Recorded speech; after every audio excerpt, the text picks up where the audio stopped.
నమస్తే సార్. శుభోదయం. అందరికీ శుభోదయం. నమస్కారం. శ్రీ గురుభ్యో నమః. సో మనం ఆర్గనాన్లో అఫోరిజమ్స్ లో డ్రగ్ ప్రూవింగ్స్ ఎలా చేస్తారు, వాటిని మెటీరియల్ మెడికాల్లోకి ఎలా కన్సిడర్ చేస్తారు, ఎటువంటి సిమ్టమ్స్ ఎన్నిసార్లు వచ్చిన తర్వాత చేస్తారనే విషయంలో మనం తెలుసుకుంటూ ఉన్నాము. అందులో భాగంగా 134 అఫోరిజంలో ఇప్పుడు మనం చూద్దాం.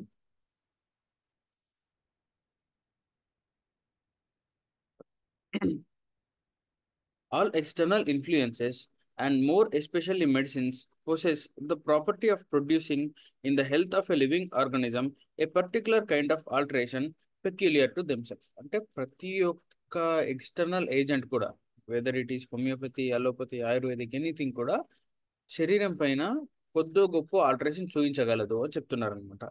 ఆ చూపించగల దాన్ని మనం ఇంకా చూద్దాం. But all the symptoms peculiar to a medicine do not appear in one person Nar all at once Nar in the same experiment. అంటే ఇక్కడ మనము డ్రగ్ ప్రూవింగ్ చేస్తున్నాం. డ్రగ్ ప్రూవింగ్ చేసేటప్పుడు ఆ, ఒక పేషెంట్లో మనకి కొన్ని సిమ్టమ్స్ వచ్చాయి. సో అండ్ సో ఒక నెంబర్ 1 పేషెంట్లో ఒక 8 సిమ్టమ్స్ వచ్చాయి. అది కూడా క్లియర్గా ఈవినింగ్ టైం అగ్రవేషన్ ఉంది అని మనకి ఒక ఒక దాంట్లో గుర్తించబడింది. ఒక ఇద్దరు ముగ్గురులో గుర్తించబడింది. మరి ఈ ఇద్దరు ముగ్గురిని బేస్ చేసుకొని మొత్తం చేయగలుగుతారా అనే కాన్సెప్ట్ ఇక్కడ చూద్దాం. అంతలోపు దానికంటే ముందు ఇక్కడ ప్రతి ఒక సిమ్టమ్ కూడా మన శరీరం పైన వచ్చింది అని అంటే మనము పర్ఫెక్ట్ గా ఇంతకుముందు ఓన్లీ ఆరోగ్యవంతులను మాత్రమే మనం ఇక్కడ తీసుకుంటున్నాం అనమాట. ఆరోగ్యవంతులు ఇన్ ద సెన్స్ పర్ఫెక్ట్ అంటే ప్రతి ఏ మయాజం లేకుండా ఉన్నటువంటి వాళ్ళు కాదు. ఏదో అంటే కొంచెం నీట్ గా ఉన్నటువంటి పిక్చర్ ని తీసుకోవడం జరుగుతుంది అనమాట. అంటే కొంచెం స్మూత్ మనుషులను కానీ, లేదంటే ఆ ఎటువంటి ఇంతకుముందు రోగాలతో బాధపడిన వాళ్ళు కాకుండా వాళ్ళని ఒక పర్ఫెక్ట్లీ హెల్తీ అని అనుకోవచ్చు మనం అని చెప్తున్నారు అనమాట ఇక్కడ. But all the symptoms peculiar to a medicine does not appear in one person, nor all at once, nor in the same experiment, but some occur in one person chiefly at one time, others again during a second or third trial. In another person, some other symptoms appear, but in such a manner that probably some of the phenomena are observed in the fourth, eighth, and 10th person, which had already appeared in the second, sixth, and ninth person, so forth. Moreover, they may not recur at the అంటే ఇక్కడ కూడా మనకి symptoms అనేవి ప్రతి ఒక్కసారి కూడా ఇలాగా appear అవ్వాలని రూల్ లేదని చెప్తున్నారు అనమాట. ఎందుకు అని అంటే దానికంటే ముందు ఇక్కడ మనకి ఆ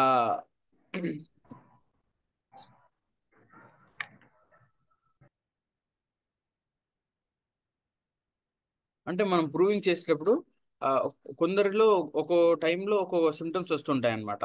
వాటిని అన్నిటిని కూడా జనరలైజ్ గా తీసుకొని ఒక దగ్గర రాసుకున్న తర్వాత మళ్ళీ వీళ్ళ దగ్గర ఉన్నటువంటి సిమ్టమ్స్ రీప్రూవ్ అవుతుంటాయి కదా.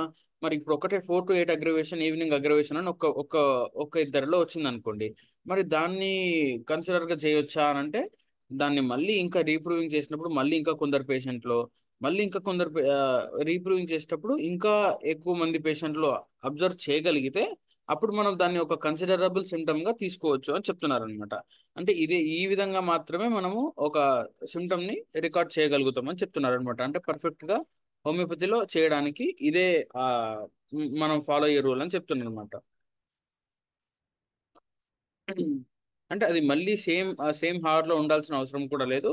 ఒక్కోసారి ఆ వేరే హార్ లో రావచ్చు, ఒక్కొక్క పేషెంట్ ఒక్కోలా రావచ్చు. కానీ ఓవరాల్ గా మెజారిటీ కేసెస్ లో ఏ విధంగా ఉంది, మెజారిటీ పర్సన్స్ ఏ విధంగా యాక్ట్ చేస్తున్నారు, వారిపైన ఎట్లా యాక్ట్ చేస్తున్నారు అనే దాన్ని బట్టి మనము ఇవన్నీ కూడా తీసుకోవడం జరుగుతుందని ఇక్కడ మనకు చెప్పడం జరిగింది 134లో. ఇప్పుడు మాస్టర్ గారు ఇంకా క్లియర్ గా చెప్తున్నారు, చూద్దాం.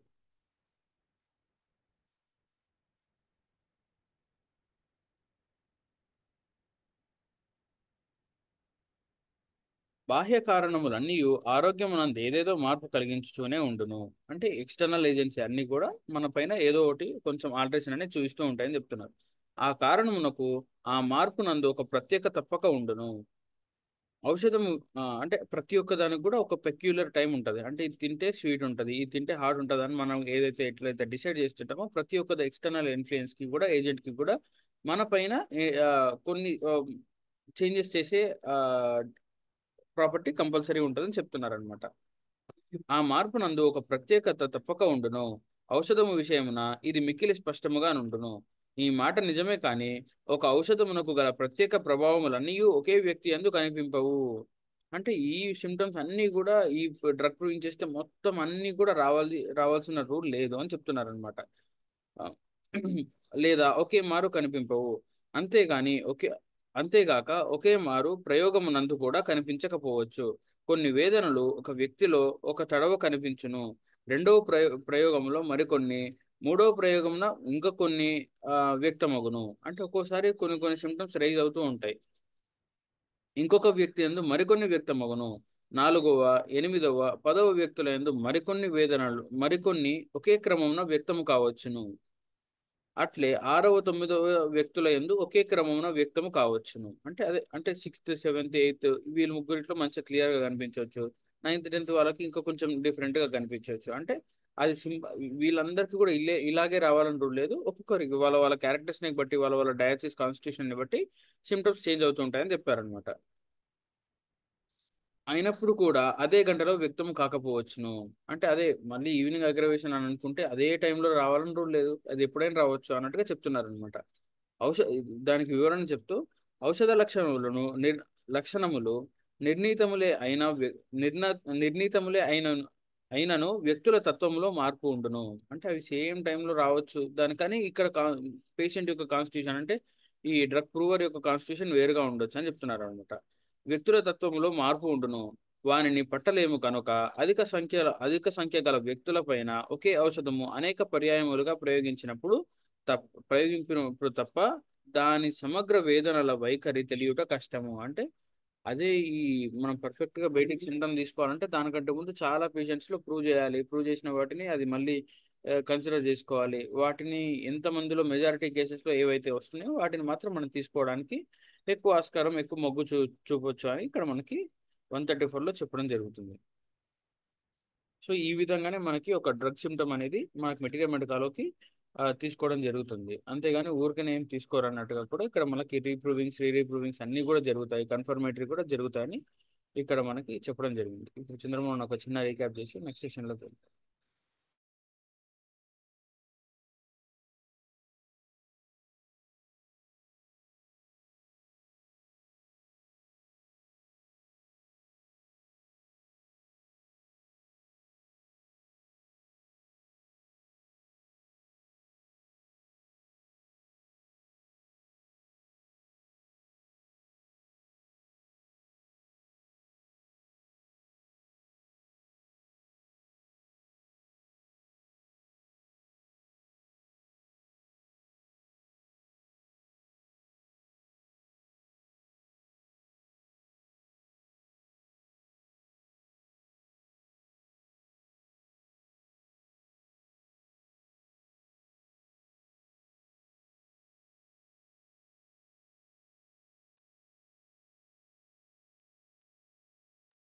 డాక్టర్ గారు నమస్కారం. సార్ శుభోదయం సార్, నమస్తే. ఆచార్యమావాహయామి స్థాపయామి పూజయామి. కృష్ణమాచార్యమావాహయామి స్థాపయామి పూజయామి. అందరిలోనూ నిన్నే చూస్తూ అంతర్యామిగా దర్శిస్తాం. అందరి ద్వారా వింటూ ప్రణవంగా మేం భావిస్తాం. జీవుల సేవను కావిస్తూ నీ పద సేవను ఆశిస్తాం. నీవే నేనని దర్శిస్తూ జీవిస్తూ మేం తరిస్తాం. ఆచార్యమావాహయామి స్థాపయామి పూజయామి. కృష్ణమాచార్యమావాహయామి స్థాపయామి పూజయామి.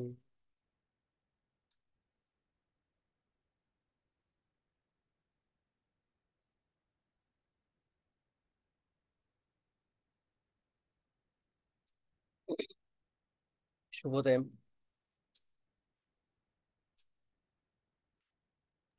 అందరికి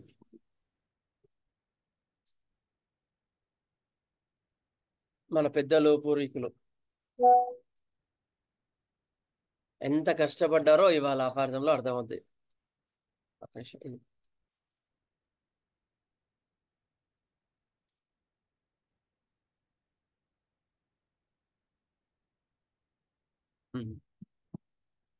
మన పెద్దలు ఒక మందును ప్రూవ్ చేయడానికి ఎంత కష్టపడ్డారు అంటే అంత ఈజీ కాదు. మనం మామూలుగా వెటబెడగా టకటకట చదువుకుంటున్నాం. ఇప్పుడు అర్థమైందా? వాళ్ళు నడిచిన బాట ఫస్ట్ ముళ్ళ బాట, రాళ్ళ బాట, అడవి బాట. దాన్ని ఒక వనంగా తయారు చేస్తే మనం అందులో ఆడుకుంటున్నాం కదా మనందరం కూడా. అందుకని వాళ్ళు ఎట్లా ప్రూవ్ చేశారని కూడా మనకు ఇక్కడ మాస్టర్ గారు క్లియర్గా చెప్తున్నారు. ప్రతి ఒక్క పదార్థం కూడా కొన్ని లక్షణాలు పుట్టించగల సామర్థ్యం ఉంటుంది. ప్రతి ఒక్క ఏ పదార్థమైనా సరే ఒక మనిషి లోపల కొన్ని మార్పులు తేయగలిగే సామర్థ్యం ఉంటుంది.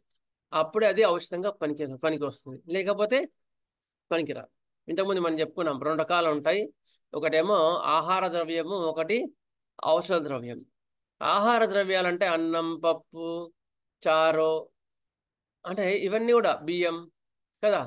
ఇవన్నీ ఎక్కువ మార్పుని తీసుకురావు. నువ్వు ఎంత తిన్నా, అన్నం ఇంత తిన్నా అంత తిన్నా శరీర ధర్మాల మార్పు రాదు. అదే మిరపకాయలు, మిరియాలు, అల్లం, సొంటి, ఇవి ఔషధ ద్రవ్యాలు అంటారు. ఇవి కొంచెం ఎక్కువ తిని చూడు. మిరపకాయలు ఒక 2-3 కన్నా ఎక్కువ తిని చూడు, అన్ని లక్షణాలు వస్తాయా లేవా? వాటిని ఔషధ ద్రవ్యాలు అంటారు. అవి ప్రయోగించినప్పుడు అవి కొన్ని లక్షణాలు ఒక్కొక్కరి మీద చూపిస్తాయి. అవి ప్రయోగంలో కూడా ఒక్కటే వ్యక్తి మీద అన్ని లక్షణాలు రాపోవచ్చు. ఎందుకు? ఆ వ్యక్తి యొక్క స్వభావం కూడా అక్కడ ఉంటుంది కనుక అందరి వ్యక్తులలో ఆ లక్షణాలని కనిపించకపోవచ్చు. ఇంకొకటి, అదే వ్యక్తి మీద ఆ ఔషధం ప్రయోగించినప్పుడు అన్ని ఒకటేసారి ఆ లక్షణాలు రాపోవచ్చు. అందుకని ఒక ఔషధాన్ని ఒకరి మీద ప్రయోగించి కొన్ని లక్షణాలు క్రోడీకరించి మళ్ళీ ఇంకొకరి మీద ఇచ్చి మళ్ళీ కొన్ని లక్షణాలు క్రోడీకరించి మళ్ళీ ఆ ఫస్ట్ వ్యక్తికి కూడా మళ్ళీ ప్రూవ్ చేసి ఎట్లా దాదాపుగా 5-10 మంది మీద అదే ఔషధాన్ని అదే పొటెన్సీలో అదే పదార్థాన్ని మళ్ళీ మార్చి కాదు. లైకోపెలిన్ 30 అంటే అన్నిట్లో కూడా ఇలా ఉండదు, కొంచెం మైన్యూట్లో డిఫరెన్స్ వస్తుంది. ఎందుకో ఎనర్జీ లెవెల్ డిఫరెన్స్ వస్తుంది. అందుకని అవన్నీ కూడా మైన్యూట్ లెవెల్లో అదే పొటెన్సీని ఇచ్చినప్పుడు కొన్ని మార్పులు కనిపిస్తూ ఉంటాయి. వాళ్ళ యొక్క ఆహారంలో, విహారంలో, కళల్లో, వాళ్ళ ప్రవర్తనలో అవన్నీ కూడా క్రోడీకరించినప్పుడు వాళ్ళకి కొన్ని మార్పులు కనిపిస్తాయి. అది ఇంతవరకు మనకు చెప్పింది వాళ్ళు. అవి గమనించుకొని మీరు నోట్ చేసుకోవాలని మనకు హనుమాన్ గారు చెప్పిండ్రు. ఓకే, అంత ఈజీ కాదు.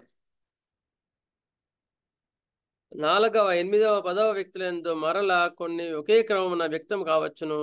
అట్లే 6వ, 9వ వ్యక్తులందు ఒకే క్రమమున వ్యక్తం కావచ్చును. అయినప్పుడు కూడా అదే గంటలో వ్యక్తం కాకపోవచ్చును. ఒకరికి కనిపించిన లక్షణాలు ఇంకోళ్ళు కనిపించకపోవచ్చును, ఇంకో లక్షణాలు ఇంకోళ్ళు నైకోపడి ప్రూవ్ చేసినప్పుడు 4 to 8 అని చాలా మందిలో ప్రూవ్ అయింది యాక్చువల్గా. కానీ 4 to 8 అందరిలో 100% ప్రూవ్ కాలేదు.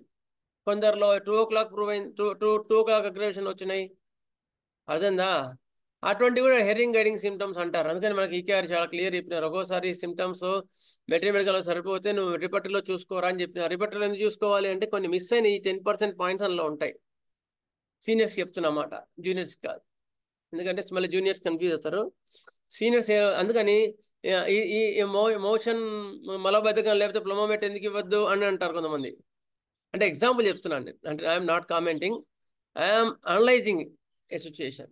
ఆ 20% ఏదైతే ప్రూవింగ్స్ ఉన్నాయో ఆ 20% ప్రూవింగ్స్లో ప్లమోమెట్లో మలబద్ధకం లేకపోవచ్చు. అది కూడా మనకు గైడింగ్ సిమ్టమ్స్. అది రిపోర్టర్లో మనకు దొరుకుతుంది. అందుకని మనకు నాలెడ్జ్ పెరిగే కొద్దీ ఇవి చాలా ఉపయోగపడతాయి. ఇలాంటివి ఎక్సెప్షన్స్ ఉంటాయి. మెటీరియల్ మెడికల్ కూడా చాలా డిఫరెన్స్ వస్తాయి. ఇప్పుడు సల్ఫర్ బద్దకస్తుడు అనుకుంటాం. సల్ఫర్ బద్దకస్తుడు అంటే ఫ్యాస్టిడియస్ అంటే అన్ని శుభ్రంగా ఉంచే వాటిలో సల్ఫర్ కూడా ఉంది. మరి అట్లా 3 మార్క్స్లో ఉంది. ఆర్సిగాలో 3 మార్క్స్ ఉంది, సల్ఫర్లో 3 మార్క్స్ ఉంది. బెరెటా గారు intelligent fellow, most intelligent fellow Bereta గారు. మరి ఎట్లా? These are all comes in the 20 to 30% కేసెస్లో అవి అట్లా ఉంటాయి. అవి అందరిలో ప్రూవ్ కాలేక మనకు అవి క్లియర్ రాయలేదు. కానీ కెంట్ మాత్రం కొన్ని పాయింట్స్ రాశారు. ఏంటి? బెరెటా గారు చెప్పుకుంటే is a very intelligent fellow అని రాస్తాడు. But in his domestic works అది అట్లా మనకు అది ఒక సముద్రం. హోమియోపతి అనే సముద్రం. మనకు దొరికిందని లేనే లేదు, వచ్చిందని లేనే లేదు. అద్భుతమైన శాస్త్రం, ఒక మిస్టీరికల్ సైన్స్. అందుకనే పరమగురువులు మనకు మా శ్రీకి గారి ద్వారా ఇది అందించడం జరిగింది. ఇది స్వస్తి ఆర్గనాన్ అయిపోయింది. Next will go for the biochemics, ద్వాదశ లవణ చికిత్స. అయితే ఇక్కడ ఒకటి అనిపించింది నాకు, అందుకని తీసుకోవడం జరిగింది. ఇప్పుడు మనకు మంగళవారం ఎందుకు క్లాసెస్, మంగళవారం క్లాసెస్ ఏంటి మన పర్పస్ అంటే జూనియర్స్కి హోమియోపతి కొత్తగా వచ్చిన వారు బాగా నేర్చుకోవాలి అని మన ఉద్దేశం. మన ఉద్దేశాన్ని ఎంత వరకు ఫుల్ఫిల్ చేయగలుగుతున్నాం అనేది నాకు జూమ్లో కనుక చెప్పలేకపోతున్నా. ఇప్పుడు మామూలుగా క్లాసెస్లో అయితే, ఆఫ్లైన్లో అయితే ఏమండి మీకు అర్థమైందా, మీకు అర్థం కాలేదా అని ఎవరెవరైతే జూనియర్స్ వాళ్ళని ఫైండ్ అవుట్ చేసుకొని నేను క్లియర్గా చేసుకోగలుగుతా.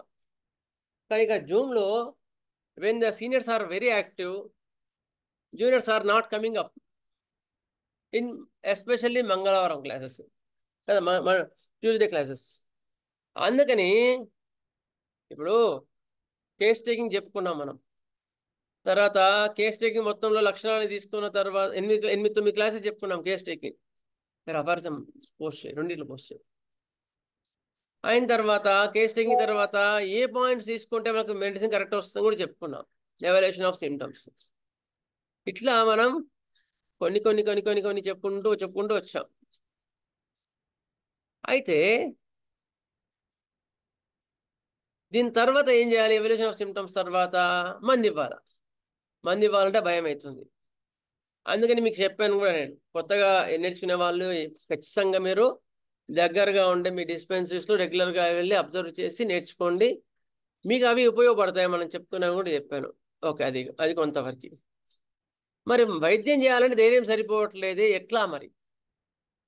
కేస్ టేకింగ్ వచ్చు, అవన్నీ వచ్చు, నేను వైద్యం చేయాలంటే నాకు ధైర్యం సరిపోవట్లేదు. ఎట్లా అంటే దానికి మంచి సులభమైన పరిష్కారం ఏంటి అంటే ద్వాదశ లవణ చికిత్స. ఇది మీరు కొత్తగా నేర్చుకున్న వాళ్ళు మందులు ఇచ్చేయచ్చు, దీనికి ఏం భయపడక్కర్లే. జ్వరం వస్తే పారాసిటమాల్ వేసుకున్నట్టు ఈజీగా ఇచ్చు. ఆ విధానం మీకు నేర్పిస్తా. అందుకని కొత్తగా వచ్చిన వాళ్ళు, కొత్తగా మేము హోమియోపతి నేర్చుకుంటున్నాం అన్న వాళ్ళు నాకు ఎట్లా తెలియజేస్తారో, ఇంతమంది మేము కొత్తగా ఉన్నాం అని, అది నాకు అర్థం కావట్లేదు.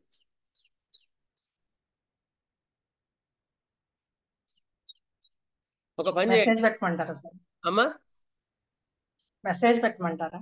మేము అర్థం కావట్లేదు. కొత్తగా మేము నేర్చుకోవాలనుకుంటున్నాము, కొత్తగా ప్రిస్క్రిప్షన్ ఇవ్వాలనుకుంటున్నాము, ఈ మధ్యనే నేర్చుకుంటున్నాం అని వాళ్ళు చెప్తే నాకు ఒక లిస్ట్ వస్తే, ఆ లిస్ట్ ప్రకారం నేను వాళ్ళ ద్వారా నేను బ్యాకప్ చేసుకొని వాళ్ళకి ఎట్లా కావాలనే చెప్పడానికి ఆస్కారం ఉంటుంది మంగళవారం క్లాస్లో.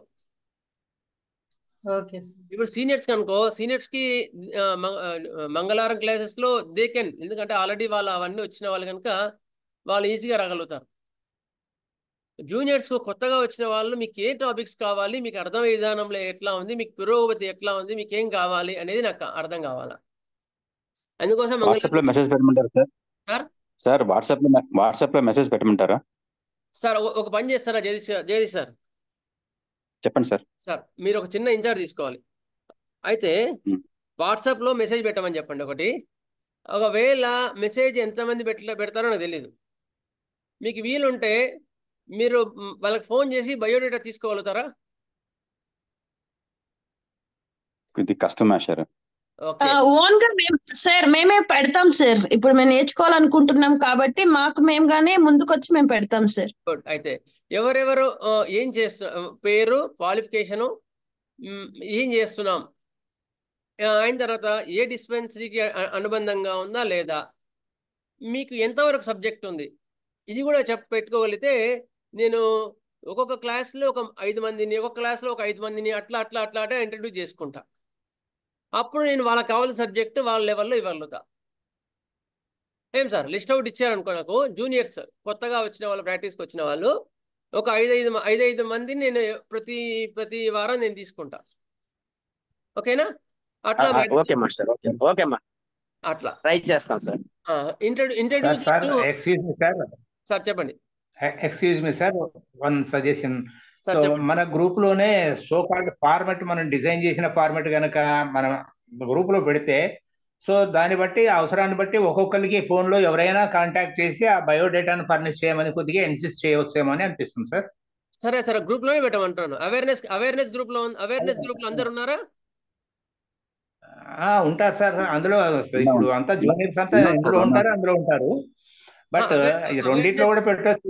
Any juniors who are interested to take. Sir maximum awareness group లో ఉన్న వాళ్ళందరూ అవేర్నెస్ గ్రూప్ లోనే పెట్టండి. మంగళవారం జూనియర్ అది పెట్టాను అనమాట. హోమియోపతి బ్రదర్హుడ్ అనేది అడ్వాన్స్ కింద చూసుకున్నాము థర్స్డే. అందుకని మాక్సిమం అందులో ఉన్న వాళ్ళందరూ అవేర్నెస్ గ్రూప్ లో మీ మెసేజ్ ఏంటంటే పేరు, క్వాలిఫికేషను, ఎక్కడ ఉన్నారు, ఏ డిస్పెన్సరీకి అనుబంధంగా వర్క్ చేస్తున్నారు, మీకు ఇంతవరకు ఏమేమి వచ్చు, మీకు ఏమేమి కావాలి, ఇంకా ఉంటాడో అది పెట్టండి. ఇంకా సంతోషం.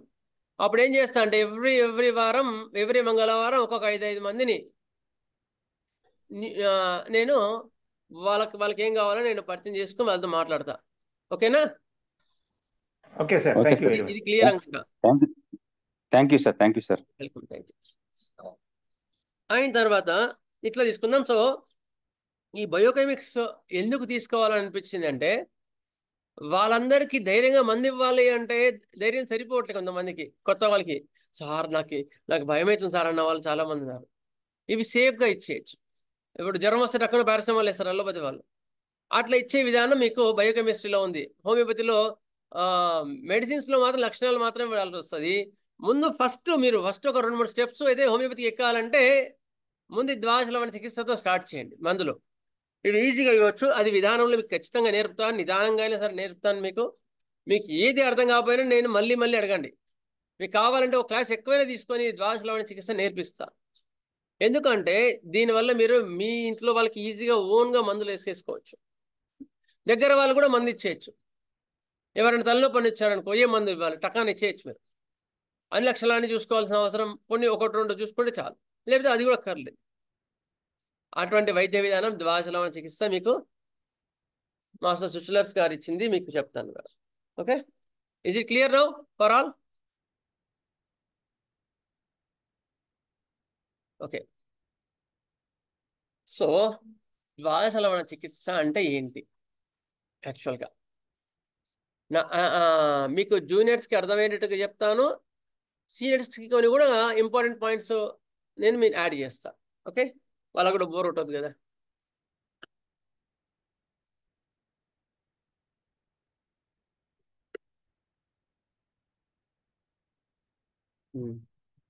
యాక్చువల్గా సార్ అమూల్యమైన విషయాలు సార్, బోరేం కొట్టదు. మీరు ఏదైనా ఒక మంచి విషయం చెప్తారేమో అని ఎదురు చూస్తాను.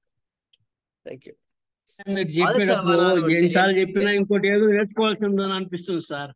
మీరు ఎన్నిసార్లు చెప్పినా ఏదో ఒక విషయం నేర్చుకోవాలనిపిస్తుంది. బయోకెమిక్స్ మీకు చెప్పడం స్టార్ట్ చేసిన తర్వాత నాకు ఒకసారి భయం పట్టుకుంది. వీళ్ళకి ఒక క్లియర్ గా శాస్త్రంగా ఎట్లా ఇవ్వాలని నిన్న టైం దొరకలేదు నాకు, నిన్నమ్మన. కానీ మాస్టర్ గారి దయ వల్ల టైం సెట్ అయ్యి టకటక ఏది కావాలో అవి దొరికినాయి. ఇవాళ ఇవ్వగలుగుతున్నాను. నేను చెప్తాను ఒక నిమిషం. ద్వాదశలవణ చికిత్స హెడ్డింగ్ పెట్టుకోండి కావాలంటే. ద్వాదశలవణ చికిత్స టిష్యూ సాల్స్. జూనియర్స్ అందరూ కూడా పెట్టుకోండి. ఈ ద్వాదశలవణ చికిత్స మనకి ఎట్లా వచ్చింది యాక్చువల్గా అంటే, డాక్టర్ సుచులర్స్ గారు ఇచ్చారని ఒకటి ఉన్నా కూడా, దీన్ని ఫస్ట్ మనకి ఇచ్చింది ఏంటంటే హనీమాన్ గారు దీని గురించి ఒక ఐడియా ఇవ్వడం జరిగింది. ఫస్ట్ హనుమాన్ గారు దీన్ని ఒక ఐడియా ఇచ్చారు. ఏంటి అంటే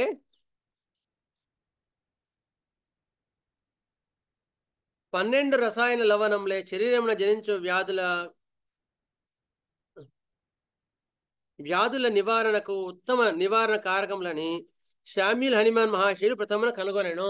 ఫస్ట్ శరీరంలో ఒక 12 లవణాలు ఉంటాయి. ఆ లవణాల యొక్క ఇంబ్యాలెన్స్ జరిగినప్పుడు ఆ యొక్క అన్నమయ కోశంలో కొన్ని మార్పులు వస్తాయి అని కొన్ని విషయాల్ని ఎవరు డాక్టర్ హనుమాన్ గారు మన పితామహులు గారు ఒక ఐడియా ఇవ్వడం జరిగింది. ఫస్ట్ ఈ 12 లవణాల్లో ఎప్పుడైతే మార్పు వస్తుందో దాని యొక్క ఇంబ్యాలెన్స్ తగ్గుతుందో అప్పుడు కొన్ని ఇంబ్యాలెన్స్ వస్తాయి. వాటిని అప్పుడు అనారోగ్యం అంటారు అని హనుమాన్ గారు ఒక ఐడియా ఇచ్చి 1832లో స్టాఫ్స్ ఆర్చివ్ అనే పత్రికలో ప్రచురించబడిన శరీర నిర్మాణ మండలి ముఖ్య పదార్థములు వాటి ఔషధ ఉపయోగం అనే ప్రాధాన్యత గుర్తింపజేశాను. ఎందులో ఇచ్చిన హనుమాన్ గారి ఆర్టికల్ 1832లో స్టాఫ్స్ ఆర్చివ్ అనే పత్రికలో ఏ ఆర్టికల్ ఇచ్చినంటే శరీర నిర్మాణ మండలి ముఖ్య పదార్థములు వాటి ఔషధ ఉపయోగము, అది శరీరంలోని లవణాలు వాటి ఔషధ వినియోగం అనే ఆర్టికల్లో 1832లో మాస్టర్ హనుమాన్ గారు మనకు ఒక ఆర్టికల్లో ఇవ్వడం జరిగింది. ఇది ఈ బయోకెమిక్స్ గురించి. అయితే జర్మనీ దేశమందలి ఓల్డెన్బర్గ్ వాస్తవ్యుడు డాక్టర్ సుష్లర్స్కి దీన్ని కనుక్కున్న ఖ్యాతి దక్కెను. తర్వాత మనకి ఒక ఔషధంగా దీని మీద కొంచెం వర్కౌట్ చేసి బాగా దీని ఒక శాస్త్రంగా మనకి ఇచ్చింది డాక్టర్ సుష్లర్స్. డాక్టర్ సుష్లర్స్ గారు మనకి దీన్ని మనకి ఇవ్వడం జరిగింది. ఓకే,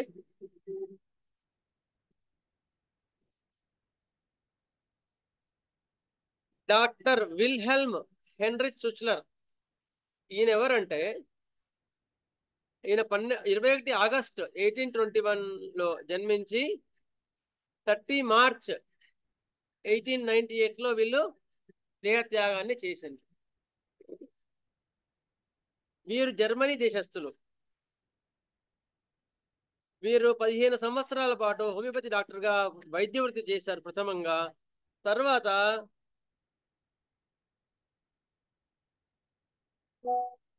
వాళ్ళు టిష్యూ సాల్స్ పై ప్రధానంగా వీరు తమ దృష్టిని ఉంచారు. టిష్యూ సాల్స్ బయోకెమిక్స్ మీద వీళ్ళు దేహంలో 12 టిష్యూ సాల్స్ కలవని అవి దేహంలోని అన్ని ఫంక్షన్స్ ని సమస్త జీవక్రియలు నిర్వహిస్తున్నాయని కనుగొనడం. శరీరంలో ముఖ్యంగా 12 టిష్యూ సాల్స్ ఉన్నాయని, అవి శరీరంలో చాలా ముఖ్యమైన విధులను నిర్వర్తిస్తున్నాయని ఆయన కనుగొనడం జరిగింది. వీటి తరుగుదల దేహం నందలి వేదనలు పుట్టుచున్నవని, ఈ తరుగుదలను భర్తీ చేయడం ద్వారా వేదనను తొలగించవచ్చునని గ్రహించిన వారైనారు.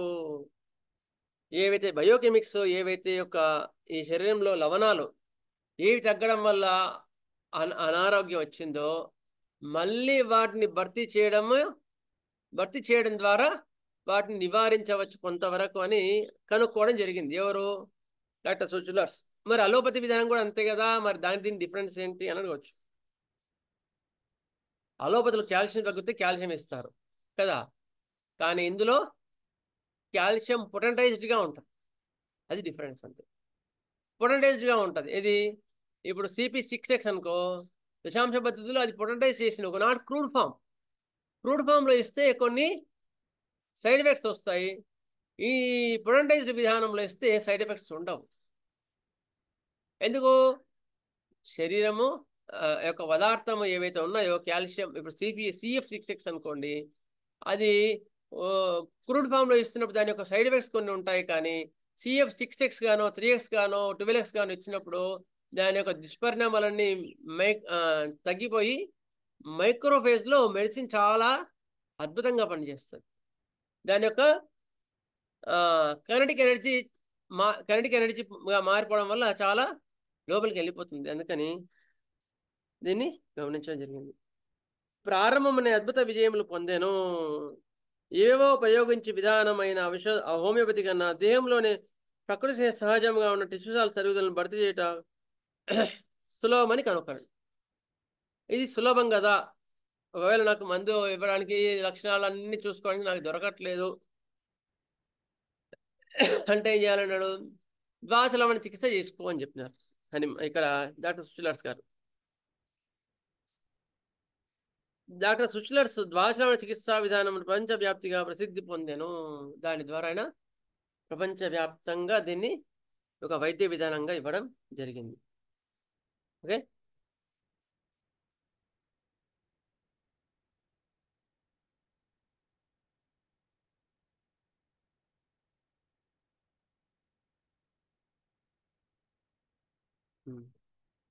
ఇది ఇంకొన్ని ముక్కలు చెప్తా ఇక్కడ.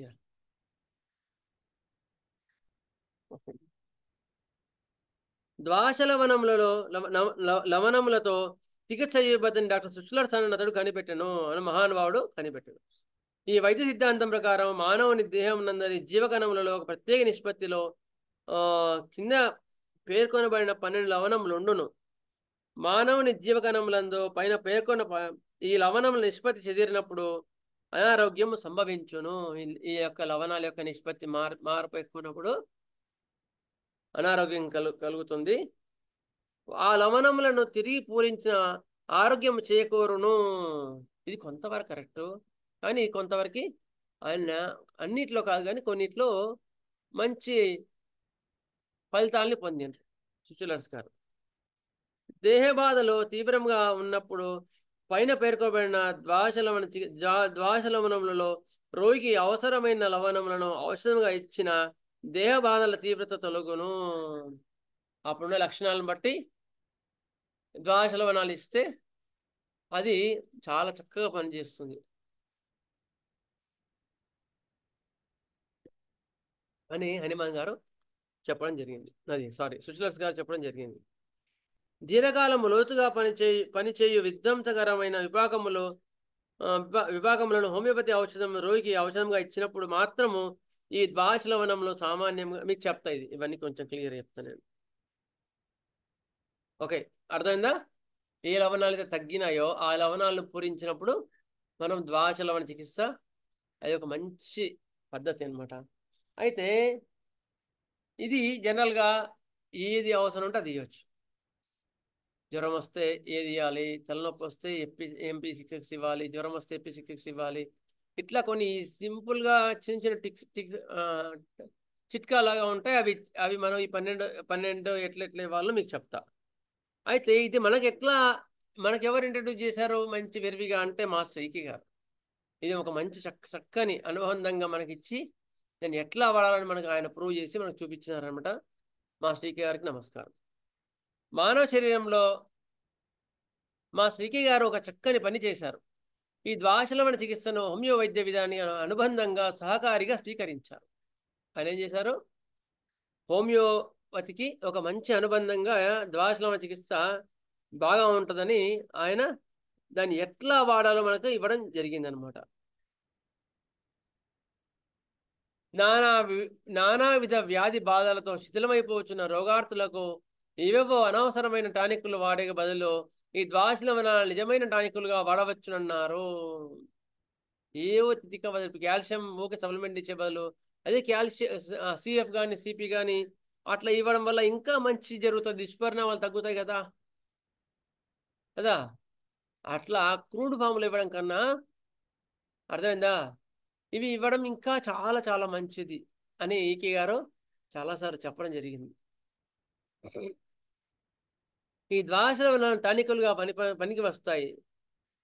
మనకు అవసరమైన శక్తియుక్తులు అందేలా కూడా చూస్తాయి.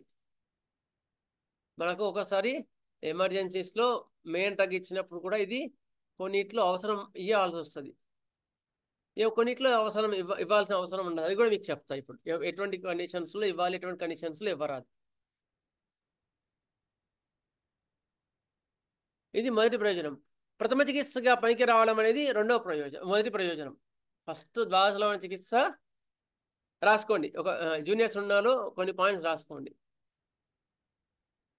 ఎక్కడ ఇవ్వాలి, యూజెస్ ఆఫ్ బయోకెమిక్స్ అని హెడ్డింగ్ పెట్టుకోండి. Uses of biochemics. ఇంకా మీరు సింపుల్గా ఇచ్చేయచ్చు. ఇది చికిత్సా విధానమున చక్కని వైద్యం అందించటకు సులభతరంగా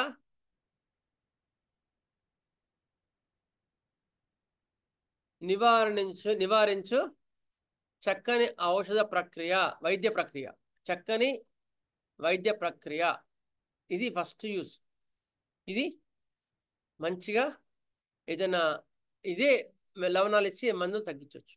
ఓకే, యూజెస్ 1. రెండోది, హోమియోపతి మందు కాన్స్టిట్యూషనల్గా ఇవ్వనప్పుడు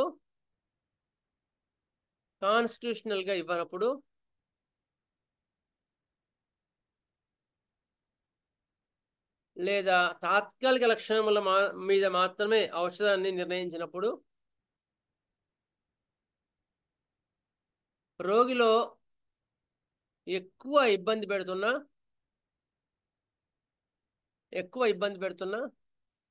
లక్షణాలకు ఈ ద్వాసలవణ చికిత్సను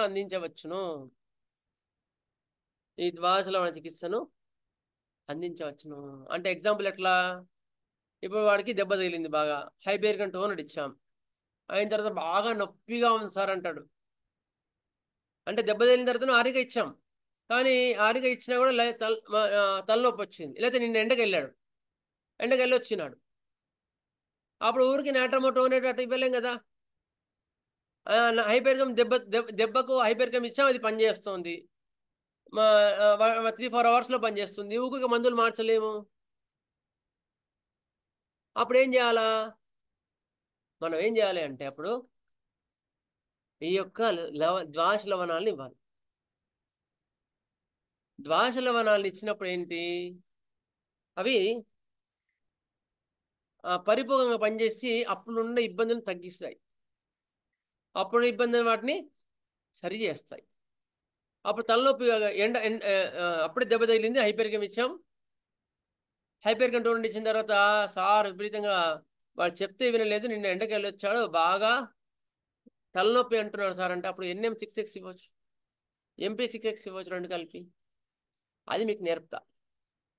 అట్లా when our remedy selected not on the basis of symptom similarity or constitutional remedy, these treatment is most useful for the symptoms which came after acute conditions. Symptoms of acute conditions came after your remedy. అంటే ఒక లక్షణాలను ఏదైనా మంది ఇచ్చినప్పుడు మళ్ళీ చిల్లరమర్ర లక్షణాలకి ఏ మంది ఇవ్వాలి అన్నప్పుడు ఇది చక్కగా పనిచేస్తుంది. అందుకని మనకు హనుమాన్ ఏకే గారు ఒక మంచి ఔషధ విధానాన్ని మనకి ఇవ్వడం జరిగింది. నెక్స్ట్,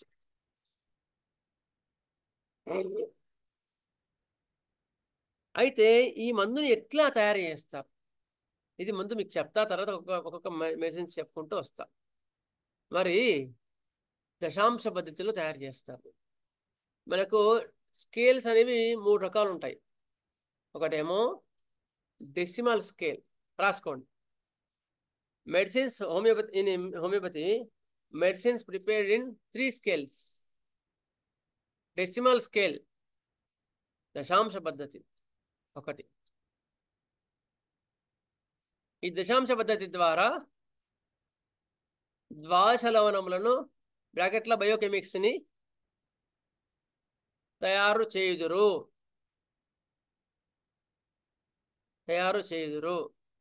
ఓకే, దశాంశ పద్ధతిలో ద్వాదశ లవణాలను ఎక్కువ తయారు చేయుదురు. ఆ ద్వాదశ లవణాలు ఏంటి అంటే మళ్ళీ మీకు చెప్తా. ఓకే, నెక్స్ట్ రెండవది సెంటిసిమల్ స్కేల్, శతాంశ పద్ధతి అంటారు దాన్ని. శతాంశ పద్ధతి ఇది, ఇందులో ఒక పాయింట్ యాడ్ చేస్తాను. దశాంశ పద్ధతి అది ఓకే, ఇంట్రొడక్షన్ చెప్తాను, మళ్ళీ దశాంశ పద్ధతి గురించి చెప్తాను. శతాంశ పద్ధతిలో ఔషధము చాలా లోతులోకి వెళ్ళి పనిచేయును. ఇందులో ఔషధ నిష్పత్తి, ఔషధము మరియు వెహికల్ అంటే తెలుగులో ఏమంటారు దాన్ని, వాహిక, ఔషధం మరియు వాహిక యొక్క నిష్పత్తి 1:99 ఉండును. అంటే ఒక ఒక ఒక పర్సెంట్ మెడిసిన్, 99% ఆల్కహాల్, ఈ రెండు కలిపి 10 డౌన్వర్డ్ సజెషన్స్ చేస్తే అప్పుడు 1C వస్తుంది. లక్షామిక 1C, నాటమోర్ 1C. అట్లా శతాంశ పద్ధతిలో పనిచేస్తాయి. వాటిని సితో డినోట్ చేస్తారు. సి అంటే 100, రోమన్లో సి, రోమన్ అంకెలో సి అంటే 100. ఓకే, అయిన తర్వాత దశాంశ పద్ధతిలోకి వచ్చేవరకు 1x తో డినోట్ చేస్తారు. ఎందుకు x అంటే 10 అని. 10 అంటే ఏంటి అంటే 1:9లో ఔషధము మరియు యొక్క వాహిక, మెడిసిన్ అండ్ వెహికల్ యొక్క నిష్పత్తి ఉంటుంది 1:9. ఇప్పుడు సపోజ్ ఎగ్జాంపుల్ నాట్రమోర్ 6x తయారు చేసి వినుంటాం మనం. నాట్రమోర్ 1x అనేది ఉంటుంది. 1x నుంచి 2x, 2x నుంచి 3x, ఇట్లా ఇట్లా ఇట్లా రకరకాల మందుల్ని తయారు చేసుకోవచ్చు. ఇది దశాంశ పద్ధతి. దశాంశ పద్ధతిలో ఔషధాల యొక్క నిష్పత్తి 1:9 ఉంటుంది. 1:9 పద్ధతిలో దీన్ని తయారు చేస్తారు. ఎట్లా తయారు చేస్తారు అంటే, ఒక పాలు మూలద్రవ్యము, 9 పాలు షుగర్ ఆఫ్ మిల్క్ కలుపుతారు. ఫస్ట్ ఏం చేస్తారు, ఒక పాలు మేము BHMS ఫస్ట్ ఇయర్లో ఫార్మసీలో మాకు నేర్పిస్తారు 1x ఎట్లా తయారు చేయాలని. ఏం చేస్తారు, ఫస్ట్ 1 గ్రెయిన్, ఏదో ఇప్పుడు అలేం సేప అంటే ఏదో ఒక MP6X అనుకో, అది 1x తీసుకోమంటారు, 1 తీసుకోమంటారు, 1. దానికి ఫస్ట్ ఏం చేస్తాము, ఆ 9 1:9 కదా, 9ని 3 డివైడ్ చేస్తారు. డివైడ్ చేసి ఫస్ట్ 3 1 + 3 యాడ్ చేసి దాన్ని ఒక 20 నిమిషాల్లో రుబ్బినట్టు చేసి, తర్వాత మళ్ళీ ఒక 20 నిమిషాలు మొత్తం స్కాప్లా చేసి మళ్ళీ దాన్ని మిక్స్ చేస్తారు, మళ్ళీ ఒక 20 నిమిషాలు. అది ఒక ప్రాసెస్ ఉంటుంది. మొత్తం 20+ ఏదో ఉంది, ఐడియా లేదు ఆ లెక్కలో. అట్లా మళ్ళీ దానికి మళ్ళీ 1/3 ఇంకోటి పక్క పెట్టుకున్నాం కదా, అది యాడ్ చేస్తారు. మళ్ళీ 2 నిమిషాలు మళ్ళీ ట్రిచురేషన్ చేస్తారు, మళ్ళీ స్క్రాపింగ్ చేస్తారు, మళ్ళీ మిక్సింగ్ చేస్తారు. మళ్ళీ తర్వాత మళ్ళీ ఇంకో 1/3 పెట్టుకుంటారు కదా, అది మిక్స్ చేసి మళ్ళీ 20 మినిట్స్ చేసి అట్లా చేస్తే 1x వస్తుంది. అంత ఈజీగా ఏం చేయలేదు. మందులు కూడా హోమియోపతిలో చాలా జాగ్రత్తగా తయారు చేశారనమాట. అది 1x అంటే అంత కష్టంగా అంత జాగ్రత్తగా చేస్తారనమాట. మళ్ళీ అందులో 1% తీసుకుంటారు. ఇప్పుడు ఏమైంది, ఎగ్జాంపుల్ నాట్రమోర్ అనుకో, ఉప్పు 1 తీసుకొని దానికి 9% కలిపితే 1 అవర్ పడుతుంది 1x తయారు చేయండి. మళ్ళీ దాంతో 1xలోంచి 1% తీసుకొని మళ్ళీ 9% షుగర్ ఆఫ్ మిల్క్ కలిపితే మళ్ళీ 3 డివైడ్ చేసి మళ్ళీ చేస్తారన్నమాట. అది 2x అవుతుంది, నాట్రమోర్ 2x. దీనికి కూడా 1 అవర్ పడుతుంది. ఇప్పుడు కొన్ని మిషన్స్తో తయారు చేస్తున్నారు, ఎందుకో మాన్యువల్గా అంత చేయలేరు అనమాట. అందుకని ఇప్పుడు బయోకెమిక్స్ మాత్రం మిషన్స్తో తయారు చేస్తున్నారు. అట్లా అట్లా అట్లా అట్లా ఒక్కొక్క మందుని దశాంశ పద్ధతిలో తయారు చేయడం జరిగింది. మూడవ స్కేల్ ఏంటి, 50 మిల్లీసిమల్ స్కేల్. ఒకటేమో డెసిమల్ స్కేల్, 2 సెంటిసిమల్ స్కేల్, దశాంశ పద్ధతి, శతాంశ పద్ధతి. 3 50 మిల్లీసిమల్ స్కేల్. 50 మిల్లీసిమల్ స్కేల్ ఏమంటుందని, 1/2 మిలియన్స్ పద్ధతియా ఇది. ఇది LM స్కేల్, LM స్కేల్ అంటారు కదా సార్? అవును, LM పొటెన్సీ, LM పొటెన్సీ అంటారు దాన్ని. L అంటే 50, M అంటే 1000. 50,000 అనమాట. 50,000 ఉంటుంది. దానికి ప్రాసెస్ కూడా వేరే ఉంటుంది. ఇది హనుమాన్ గారు 6th Organon 6th edition of ఆర్గనాన్లో ఇచ్చారు. అయితే దీన్ని ఎక్కువగా తర్వాత కెంట్ గారు మనకు యూజ్ చేయాలి కనుక మనకు ఎక్కువ దాని గురించి తెలియదు. కెంట్ గారు తర్వాత ఇది మనకు బుక్ పబ్లిష్ అయింది ఆర్గనాన్, ఈ 6th ఎడిషన్. తర్వాత ఇప్పుడు చాలా మంది వాడుతున్నారు దీన్ని. 50 మిల్లీస్మెల్స్ కూడా వాడుతున్నారు. నేను కూడా కొన్ని క్యాన్సర్ కేసెస్లో అట్లా ఇస్తున్నప్పుడు మంచి రిజల్ట్స్ వస్తున్నాయి.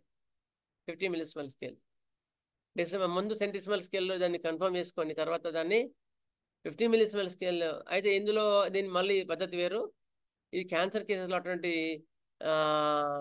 ఏది ముదిరిన కేసెస్లో 50 మిల్లీస్మెల్ స్కేల్ అద్భుతంగా పనిచేస్తుంది. ఇది కూడా నేను బాగా నేర్చుకున్న తర్వాత అది మీకు నేర్పిస్తా. ఓకే సార్, ఎల్ఎం అంటే 0/1 0/2 ఉండేటివి అవన్నీ అవేనా సార్? కరెక్ట్. 0/1 0/2 0/30 వరకు ఉంటాయి అన్నమాట. సార్, వీటిలో రిస్ట్రిక్షన్స్ హోమియో లాగా అంతగా ఏమి లేవటం నిజమేనా సార్? అది అంటే number of times it can be repeated. అవును, ఎక్కువ డైలీ ఇవ్వచ్చు అనమాట. దానికి డైలీ కానీ బాగా వరుసగా ఉన్నప్పుడు లెస్ అగ్రవేషన్స్ ఉంటాయి. It can be repeated daily on the daily basis. అట్లా కొన్ని ఉన్నాయి. అది మొత్తం ప్రయోగంగా చేసిన తర్వాత అప్పుడు మీకు దాని నుంచి కాకపోతే మార్కెట్ లో దొరకటం లేదు. దొరుకుతాయి. అంటే అన్ని మందులు దొరకవు, కొన్ని మాత్రమే. అది కూడా ముందుగా ఆర్డర్ ప్లేస్ చేసి తర్వాత తెప్పించి ఇస్తారట. అంత విరిగా లేదు కనుక దాని వినియోగం చేసేవాళ్ళు. అది కూడా డైల్యూషన్ ఇవ్వరండి సార్ వాళ్ళు. డైల్యూషన్స్ దొరుకుతాయి సార్? పిల్స్ ఇస్తారు. పిల్స్ లోనే ఇస్తున్నారు. అవును, పిల్స్ లోనే ఇస్తారు. ఓకే, ఇది సరే. ఈ centesimal scale, decimal scale, centesimal scale, 50 millesimal scale గురించి introduction. Now we will go for the uses కూడా చెప్పా కదా. 2 యూజెస్ చెప్పాను. ఒకటేమో ఎప్పుడు ఇవ్వాలి, ఎప్పుడు, ఇంకోటి టెంపరీగా మందు ఇచ్చినప్పుడు ఇవ్వచ్చు, ఎక్కడ ఇవ్వద్దు. ఫుల్ ఉందిరా, ఫుల్ ఉంది value.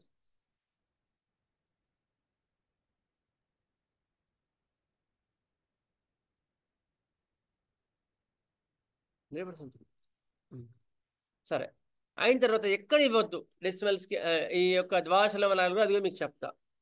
After your constitutional remedy, don't give interference with our biochemics. మీరు ఒక డ్రగ్ని కరెక్ట్గా మీరు చూస్ చేసుకున్నారు, అది క్లాసికల్గా మెడిసిన్ తగ్గిస్తోంది, అప్పుడు బయోకెమిక్స్తో డిస్టర్బ్ చేయకండి. నాకు చాలా కేసెస్లో అది అవగాహనకు వచ్చింది. క్లాసికల్గా మెడిసిన్స్తో తగ్గుతుంటే ఇప్పుడు బయోకెమిక్స్ ఇవ్వడం వల్ల అది కలగాపులగం అయిపోయినాయి కొన్ని కేసెస్లో.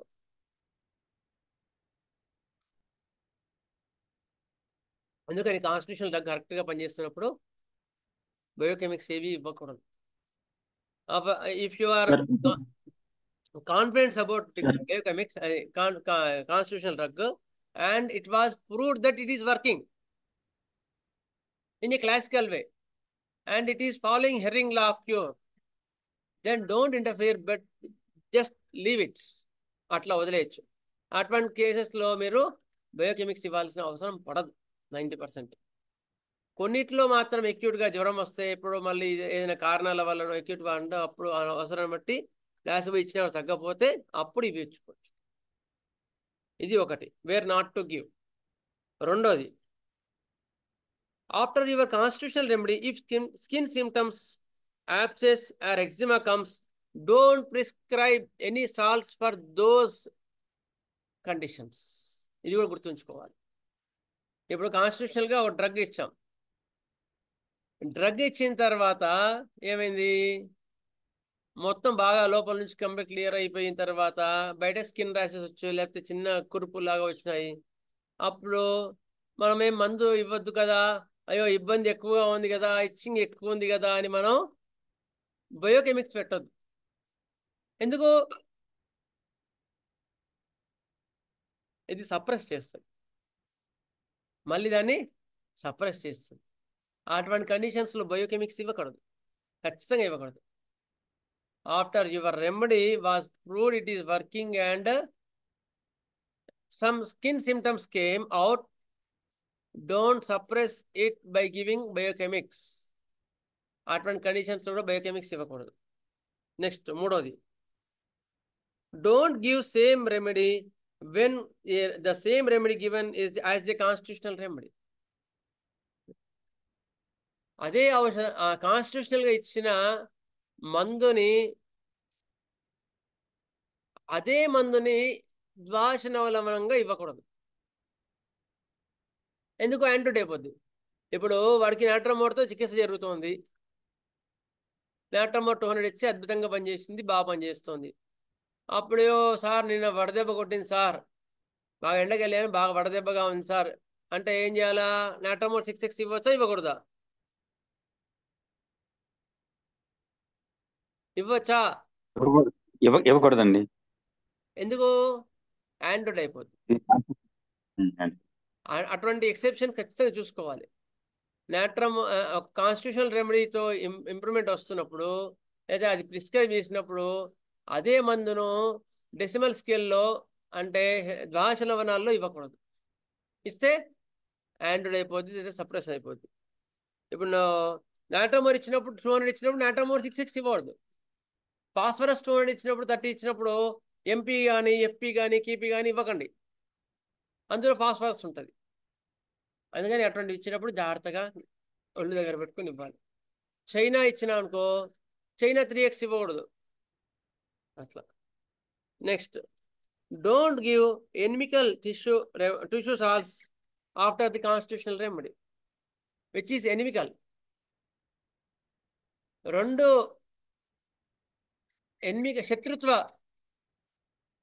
శత్రుత్వ సంబంధం ఉన్న ద్వాదశ లవణాలని మరియు కాన్స్టిట్యూషనల్ రెమెడీని ఇవ్వకూడదు. అంటే ఎగ్జాంపుల్ ఎట్లా? మెర్క్సాల్ 200 ఇచ్చాం, ఇచ్చిన తర్వాత చీమ్ పట్టింది, అప్పుడు చీమ్ పట్టింది కదా పైన కదా అని సైలిషియా 6 ఇవ్వకూడదు. ఎందుకు? రెండింటికి ఎనిమికల్స్, మెర్క్సాల్కి సైలిషియా 6 మెడిసిన్స్కి రెండింటికి ఎనిమికల్స్. అప్పుడు సైలిషియా 6 ఇస్తే యాంటీడోట్ అయిపోతుంది, పనిచేయదు. ఓకే, సీనియర్స్కి అర్థమైంది అనుకుంటా ఈ points. Don't give inimical remedies as combination అట్లా ఇవ్వకూడదు. ఓకే, ఈ 12 సాల్ట్స్ లో వాటికి రిలేటెడ్ గా హోమియోలో సోకాల్డ్ ఫాస్ఫరస్ చెప్తున్నాం కదా, ఇట్లాంటిది ఏదైనా ఒక టేబుల్ మనం ప్రిపేర్ చేయగలిగితే బాగుంటుందేమో సార్. అంటే 12 టిష్యూ సాల్ట్స్ కి హోమియోలో ఏవేవి ఎనిమికల్స్ వస్తాయి అనేది కొద్దిగా ఉన్నట్లయితే అవగాహన బాగుంటుందేమో ఈవెన్ టు సీనియర్స్. ఉంటే ఎవరన్నా దాన్ని బట్టి తయారు చేసిస్తే ఉపయోగపడుతుంది. మెర్క్సాల్ ఉందనుకో, సైలిషియా 6 ఇవ్వకూడదు. ఓకే, అవును సార్, వీటి మీద అవగాహన సీనియర్స్ కూడా చాలా మందికి తెలియదు సార్, నాలాంటి వాళ్ళకి. NM 6 ఇవ్వకూడదు. నెక్స్ట్ ఫాస్ఫరస్ ఇచ్చామనుకో ఎంపీ ఎఫ్పీ కేపీ ఇవ్వకూడదు. నెక్స్ట్ సల్ఫర్ ఇచ్చామనుకో CS6X KS6X అవి ఇవ్వరాదు. అంటే నాకు ఐడియా ఉన్నాయి మాత్రం కొన్ని చెప్తాను సార్ అడిగినందుకు. ఖాళీ బైక్ ఇచ్చామనుకో KM6X అలాంటివి ఇవ్వకూడదు. ఓకే, ఇది మీకు కొన్ని ఎక్సెప్షన్స్. ఇప్పుడు మన సబ్జెక్ట్లోకి వెళ్దాం. బయోకెమిక్స్ ఒక్కొక్కటి మీకు చెప్పుకుంటూ వస్తాను. ఫస్ట్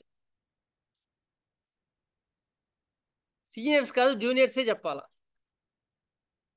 ఓకే,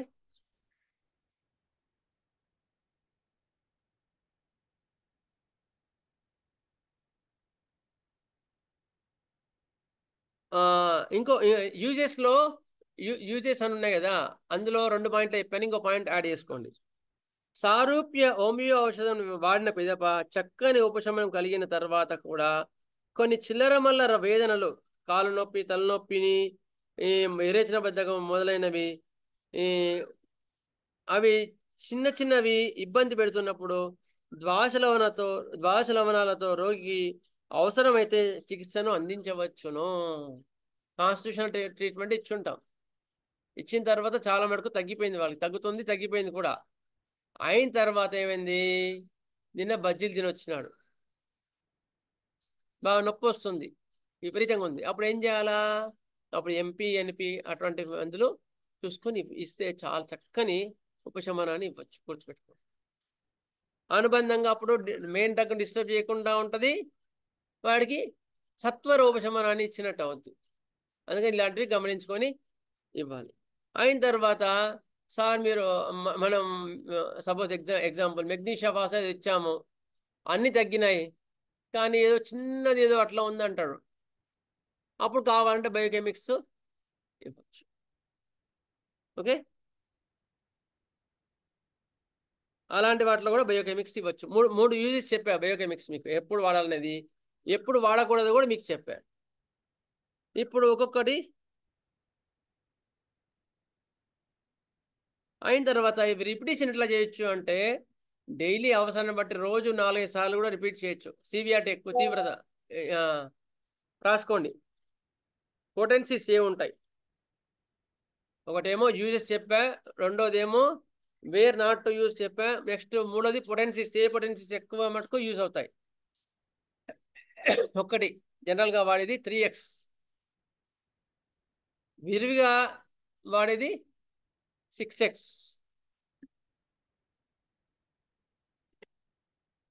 రేర్గా వాడేది 12x. ఈ మూడు కూడా పొటెన్సీస్ వాడచ్చు. 3x కొంచెం తక్కువ వాడతాము, 6x ఎక్కువగా వాడతాము, మోడరేట్ పొటెన్సీ అంటారు దాన్ని. 12x చాలా ఎక్సెప్షన్ కేసెస్లో, చాలా హైగా ఉన్నప్పుడు నేను బుజ్జిగారి దగ్గర నేర్చుకున్నాను. ఎంపీ 12x, ఎఫ్పీ 12x ఇలాంటివి ఉండేవి. అవి చాలా రేర్ కేసెస్లో, చాలా తీవ్రంగా ఉన్నప్పుడు, మెయిన్ డ్రగ్ డిస్టర్బ్ చేయొద్దు అబ్బా అని అనిపించినప్పుడు మాత్రం ఇవి కొన్ని ఎక్సెప్ట్ కండిషన్స్లో అవి చెప్తాను మీకు. అది కూడా రెమెడీస్ చెప్తున్నప్పుడు అది చెప్తా. 12x వాడతాం, ఇది పొటెన్సీ. నెక్స్ట్ రిపిటేషన్, ఇంకో హెడ్డింగ్ పెట్టుకోండి. రిపిటేషన్ ఎట్లా రిపీట్ చేయొచ్చు? You can repeat more frequently when the symptoms are more severe. ఎక్కువ తీవ్రంగా లక్షణాలు ఉన్నప్పుడు ఎక్కువ రిపీట్ చేయొచ్చు, తక్కువ ఉన్నప్పుడు తక్కువ రిపీట్ చేయొచ్చు. రోజుకు 2-3 సార్ల నుంచి 5 సార్ల వరకు కూడా ఇవ్వవచ్చును, రిపీట్ చేయవచ్చును. ఓకే, ఇది పొటెన్సీ గురించి చెప్పాను, రిపిటేషన్ గురించి చెప్పా. నెక్స్ట్ ఫస్ట్ రెమెడీని మీకు చెప్తా. ఫస్ట్ మనకు ఎక్కువగా యూజ్ వచ్చే రెమెడీస్ చెప్తా.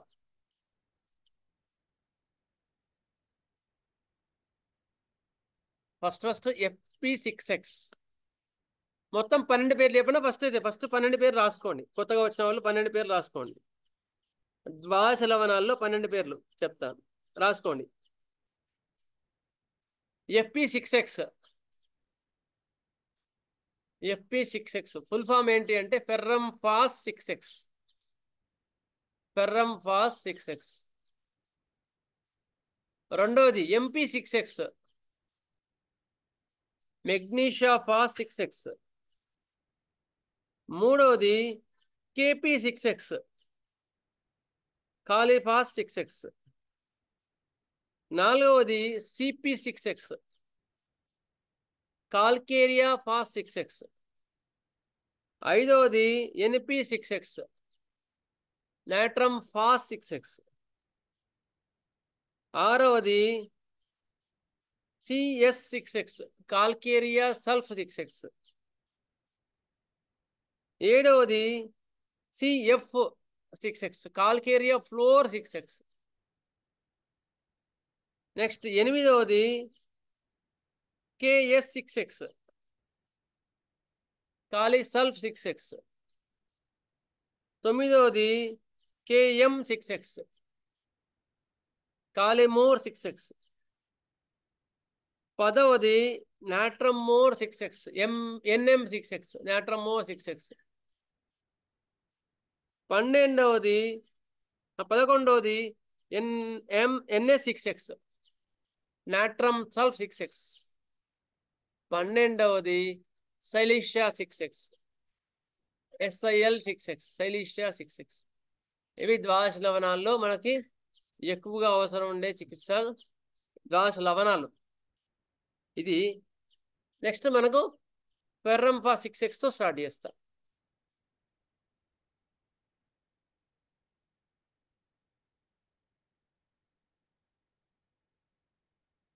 ఫెర్రంఫాస్ అంటే ఏంటి? దాని పేర్లోనే ఉంది, ఐరన్ ఫాస్ఫరస్, ఐరన్ ఫాస్ఫరస్ అంతే. ఆ పేరు మీకు గుర్తొచ్చింది అనుకో, టక్కటక్క మంది చేయొచ్చు మీరు, కొత్త వాళ్ళు కూడా. ఐరన్ తక్కువైంది అనుకో FP6X ఇవ్వచ్చు, గుర్తుపెట్టుకోండి. ఐరన్ తక్కువైంది అనుకోండి FP6X ఇచ్చేయండి. ఓకే, నెక్స్ట్ ఎనీమియా, రక్తహీనత. నెక్స్ట్ పాయింట్ రక్తహీనత. రక్తహీనతతో బాధపడే వాళ్ళకి, రక్తహీనత అంటే ఎనీమియా, ఎర్ర రక్త కణాలు తగ్గిపోయిన వారికి FP6X చక్కని ఔషధం. FP6X చాలా చక్కని ఔషధం. రెండో పాయింట్ యూసేజ్, ముఖ్యమైన యూసేజ్ బ్లీడింగ్, రక్తస్రావాలు. రక్తస్రావాలు అవుతున్నప్పుడు FP3X పౌడర్ కానీ FP6X పౌడర్ కానీ ఆ రక్తస్రావం అయిన దగ్గర పెట్టేసిన అనుకో ఎంబడే రక్తస్రావం ఆగిపోతుంది, గుర్తుపెట్టుకోండి. దాంతోపాటు నోట్లో కూడా ఇవ్వచ్చు. FP6X బయట ఇవ్వచ్చు, పొడి చేసి అయితే పౌడర్, కానీ FP6X నోట్లో కూడా ఇవ్వచ్చు. అర్థమైందా? అవి వెంటనే రక్తస్రావాన్ని అరికట్టేస్తాయి. రక్తస్రావాలు దీనికి ఎక్కువ మీరు ఏమీ చూసుకోవాల్సిన అవసరం లేదు. ఎవరైనా దెబ్బ తగిలి వచ్చినారు మీ దగ్గరికి, FP6X టక్కున 2 టాబ్లెట్ నోట్లు వేసేసి FP6X పౌడర్ ఎంబడే ఆ దెబ్బ తగిలి పెట్టేసేయండి, ఎంబడే బ్లీడింగ్ ఆగిపోద్ది చిన్నవైతే. ఆగకపోతే ఏం చేయాలనేది మీకు తర్వాత మీకు గాయాల్లో చెప్పినాను, అది వేరు. మళ్ళీ ఇప్పుడు FP6X రక్తస్రావాల్లో అద్భుతంగా పనిచేసే ఔషధం. నెక్స్ట్ జ్వరం, మూడో పాయింట్. జ్వరాల్లో అద్భుతమైన ఔషధం FP6X, గుర్తుపెట్టుకోండి. జ్వరం వచ్చింది, మీరు FP6X ఇచ్చేయచ్చు. ఎవరన్నా సార్ నాకు జ్వరం వచ్చిందంటే లక్షణాలు ఏమి చూసుకోవడం మనం ఎక్కువ నేర్చుకోలేదు అనుకో, సరే అమ్మా సార్ మంది ఇచ్చినారు కదా కాన్స్టిట్యూషనల్గా అని చూసుకొని FP6X రోజు ఒక 3 సార్లు, ఎక్కువ సివియర్ ఉంటే 5 సార్లు, అట్లా 3 రోజులు వేసుకోండి అని చెప్పేస్తే అది ఖచ్చితంగా మంచి ఉపశమనాన్ని ఇస్తుంది. జ్వరాల్లో వాడే ఔషధం ఫెర్రంఫాస్ 6X, గుర్తుపెట్టుకోండి. 6X మేము రెగ్యులర్గా వాడతాము, 3X కూడా కొన్నిట్లో వాడచ్చు, అసలు మరీ డిస్టర్బ్ చేయొద్దు అన్ని కేసెస్లో. 12X చాలా హై ఫీవర్స్లో వాడచ్చు. 12X గుర్తుపెట్టుకోండి. ఫీవర్ బాగా 104, 105 టచ్ అవుతుంది, అప్పుడు ఏం చేయాలి? చికెన్ గన్యా ఉన్నది, మెయిన్ డ్రగ్ ఇచ్చాం, కానీ వాడు తట్టుకోలేకపోతున్నాడు. ఎప్టోరియం ఫర్ఫాన్ ఏమో ఇది ఇచ్చాం, కానీ నేను భరించలేను బాబు అని మొత్తుకుంటున్నాడు. అప్పుడు ఏం చేసేవాళ్ళం అంటే FP6X, MP6X వాటర్లో కలిపి ఇచ్చేవాళ్ళం. అప్పుడు అద్భుతంగా అది ఉపశమనం వచ్చే రక్తస్రావాలు. అయిన తర్వాత చిగుర్ల నుంచి బ్లడ్ గారుతున్నప్పుడు కానీ ఎక్కడ రక్తస్రావాలు ఉన్నా సరే FP6X మంచి మందు. ఎక్కడ any type of bleedings you can give FP6X. Okay, జ్వరం వచ్చినప్పుడు జ్వరానికి గురైన వారిలో జ్వర తీవ్రతను తగ్గిస్తుంది. రోజు 3 పూట్ల కానీ 5 సార్లు కానీ ఇచ్చి నోట్లో చప్పరిచ్చమని చెప్పాలి.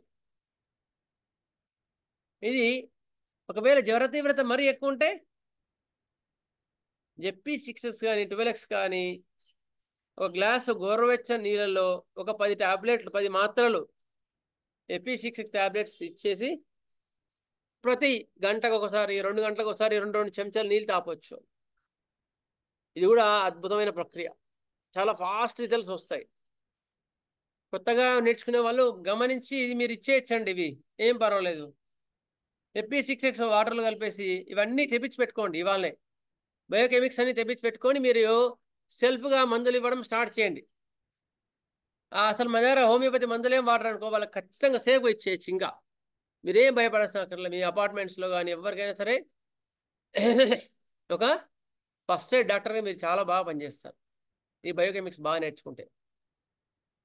జ్వరం ఎక్కువ ఉంటే Fe6X వాటర్ డోస్లో ఇవ్వడం వల్ల తక్షణంగా ఉపశమనం వస్తుంది. నెక్స్ట్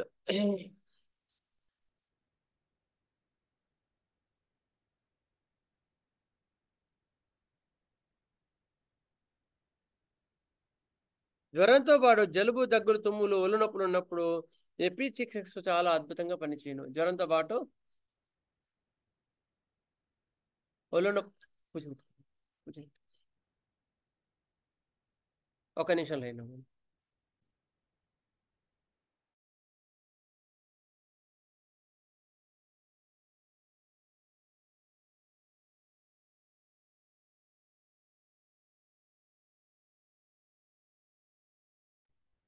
స్కూల్ ఉందా?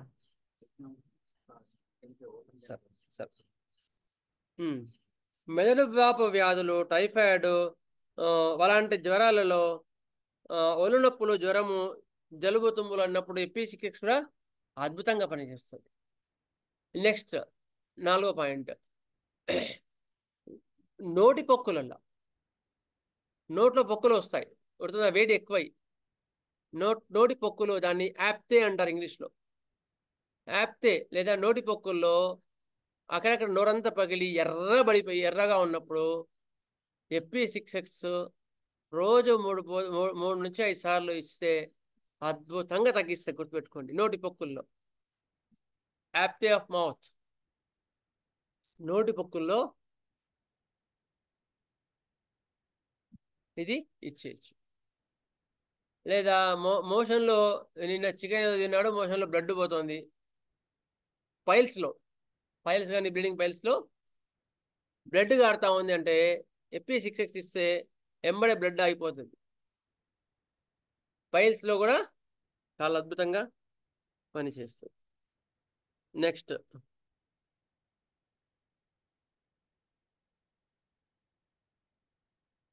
దెబ్బ తగిలి రక్తస్రావాలు అవుతుంటే కూడా ఇది Fe6 ఫస్ట్ చెప్పాను ఈ పాయింట్. ఇంకో చిన్న చిట్కా ఏంటంటే ఫస్ట్ పాయింట్కి ఎక్స్టెన్షన్గా దెబ్బలు తగిలాయనుకో Fe6X పౌడర్ వేసి అందులో క్యాలెండులా మొదటించారు ఒక 5-6 చుక్కలు వేసి ఆ దెబ్బకు ఒక పేస్ట్ లాగా పెట్టేయచ్చు, ఆయింట్మెంట్ లాగా పెట్టేయచ్చు. చాలా ఫాస్ట్ రిజల్ట్స్ వస్తాయి. Fe6X powder, calendula mother tincture ఆ దెబ్బకు పెడితే చాలా ఫాస్ట్గా తగ్గుతాయి. నెక్స్ట్ రక్తహీనత, పాండురోగం చెప్పాం కదా, ఇది కూడా ఎనీమియా, రక్తం చాలా తక్కువైంది అంటే కూడా Fe6X అద్భుతమైన మందు, అది బాగా ఇచ్చేయచ్చు. నెక్స్ట్ జీవద్రవాలు, ప్రాణద్రవాలు పోయిన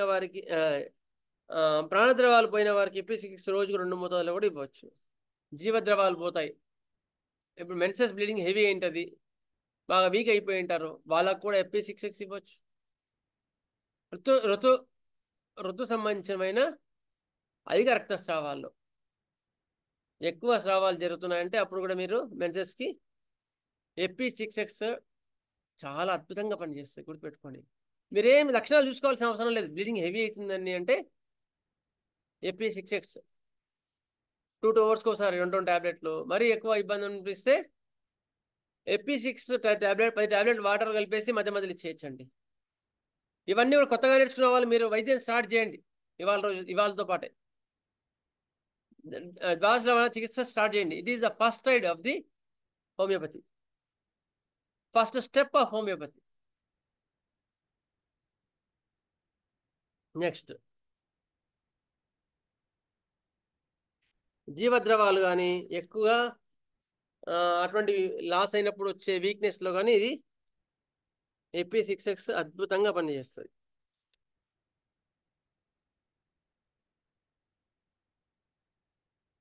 ఎట్లా ఇవ్వాలి?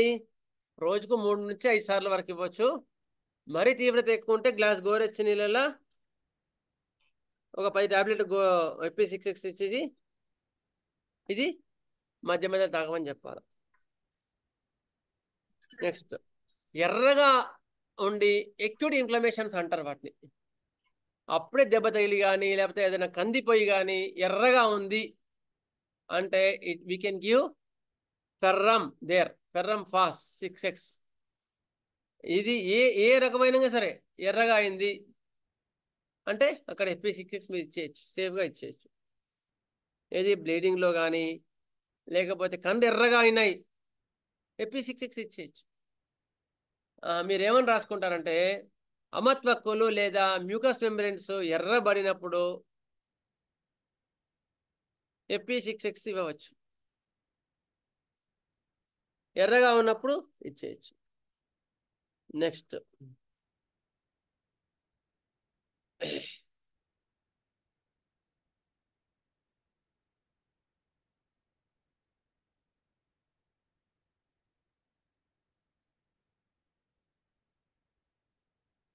అరికాళ్ళు అరిచేతులు మంటలు అంటారు ఎండాకాలంలో, అప్పుడు కూడా FP66 ఇవ్వచ్చు. మంటలు బర్నింగ్స్ అని రాసుకోండి. Any type of burnings you can give FP66. మంటలు అంటారు, శరీరం మంట అంటారు, వీపులు మంట అంటారు, లేకపోతే నోరు మంటలేస్తుంది, నోరంతా పొక్కింది మంటలేస్తుంది, FP66 సేఫ్గా ఇచ్చేయచ్చు. ఓకే, మంటలు అని రాసుకోండి. ఎలాంటి మంటలు అయినా సరే FP66 ఖచ్చితంగా ఇవ్వచ్చు. నెక్స్ట్, జ్వరాల్లో ఆల్రెడీ మీకు చెప్పినాను.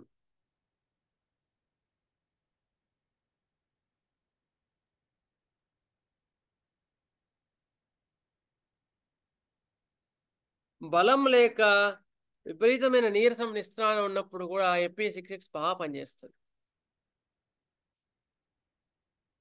ఫాస్ఫేట్ ఆఫ్ ఐరన్ అంటారు, దీని కామన్ నేమ్ ఏంటి? ఫాస్ఫేట్ ఆఫ్ ఐరన్ రాసుకోండి. అది కూడా common name of the ferrum phos. FP66 common name అంటే phosphate of iron. Next,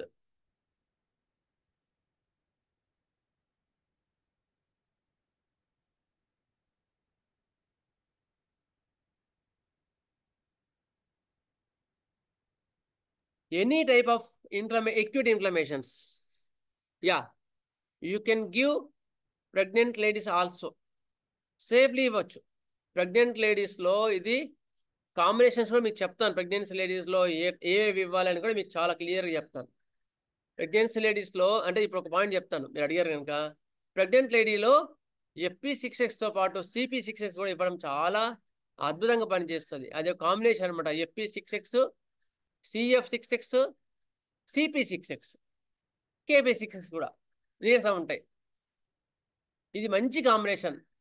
you can give safely in the pregnancy ladies.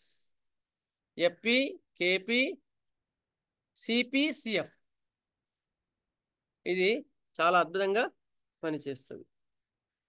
Next, నీరసము నిస్సత్వాలు ఉన్నప్పుడు కూడా రక్తస్రావాలు కానీ ఇందులో రక్తహీనత వల్ల కానీ నీరసాలు ఉన్నప్పుడు ఇది అద్భుతంగా పనిచేస్తుంది. యూరిన్ మంట, ఇంతకుముందు ఇంకోటి చెప్పాను మీకు, మంటలు కూడా పనిచేస్తుంది. యూరిన్ మంట అటువంటి వాటిలో కూడా FP66 చాలా బాగా పనిచేస్తుంది. ఇంకేమైనా డౌట్స్ ఉన్నాయా ఇందులో? FP66 ఇందులో మీరేమైనా యాడ్ చేస్తారా FP66కి? నెక్స్ట్ క్లాస్లో మీతో చెప్తాను నేను. టైం ఆల్రెడీ అయిపోయింది కదా. నేను చెప్పిన పాయింట్ ప్రెగ్నెన్సీ లేడీస్ కి ఇది అంటే ఏ విధంగా యూజ్ అయితే sir? FP66, CF66, CP and KP pregnancy ladies రక్తహీనత, రక్త వృద్ధి ఎక్కువ కావాలి, అందుకని FP66 ఇస్తాం. మామూలుగా డాక్టర్స్ వాళ్ళు ఐరన్ ఇస్తారు, ఐరన్ కన్నా బాగా పనిచేస్తుంది FP66. రెండోది, కాల్షియం అవసరం పడుతుంది ఎక్కువ, డిమాండ్ ఈజ్ మోర్, అప్పుడు కాల్షియం CPగా CFగా ఇస్తాం. కాల్కేరియా ఫాస్ట్, కాల్కేరియా లో. నెక్స్ట్, నీరసంగా ఉన్నారనుకోండి, KP66, కాలీ ఫాస్ట్ 66 ఇవి ఈ 4 కాంబినేషన్ ప్రెగ్నెన్సీలో అద్భుతంగా పనిచేస్తుంది.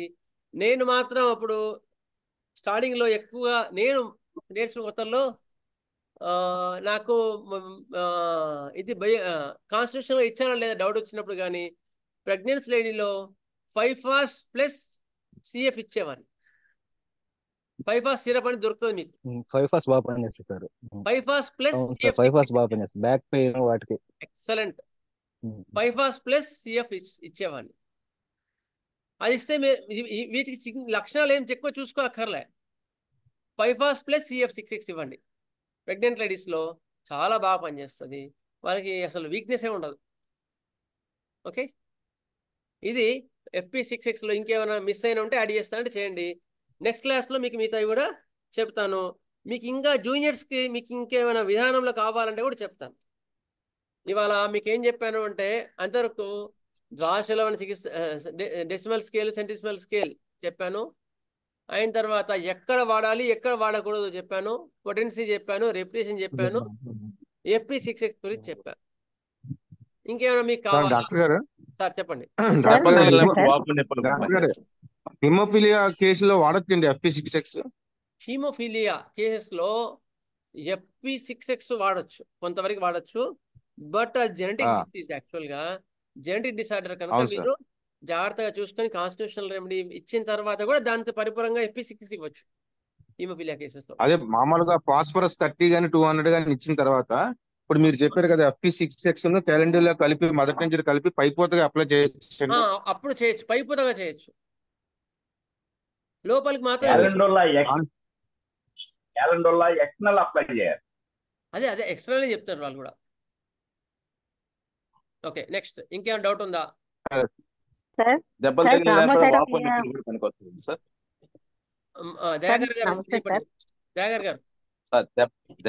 తర్వాత వాపుకి నొప్పికి కూడా పనికొస్తుంది. ఎక్సలెంట్ పనిచేస్తుంది. దెబ్బలు తగిలిన తర్వాత మీరు FP6X ఇస్తే ఇప్పుడు తగిలితే నొప్పి లేదంటాడు, కానీ అక్కడ బ్లీడింగ్ ఉండి వాపు ఉంటుంది.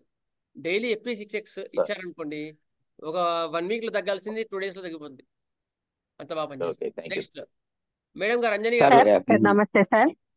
నమస్తే సార్. అమ్మా చెప్పండి సార్. హిమోలైటిక్ ఎనీమియా, థ్రాంబోసైటోపినియా, ఇలా కంజెంటల్ SLE అంటారు కదా సార్, సిస్టమిక్ లూపస్ ఎరిథెమాటిస్ డిసీజెస్ ఉంటాయి కదా సార్, కంజెంటల్. అట్లాంటి వాటిలో మనం వాళ్ళకి ఎంతవరకు ఎన్ని రోజులు ఎలా ఇవ్వాలి? అందులో హైలీ సిఫిలిటిక్ సిమ్టమ్స్ తీసుకొని కాన్స్టిట్యూషనల్ గా ఎవాల్యుయేషన్ ఆఫ్ సిమ్టమ్స్ లో constitutional drug based on the destructive phase of the disease select చేస్తాం అనమాట. అందులో మనకు మంచి రిజల్ట్స్ వస్తాయి. SLE కేసు మళ్ళీ వేరేగా ఉంటుంది. అప్పుడు పరిపోషకంగా ఒకవేళ ఇబ్బంది ఎక్కువ ఉంది అంటే మాత్రం మీరు FP6X అలాంటివి పెట్టుకోవచ్చు అందులో.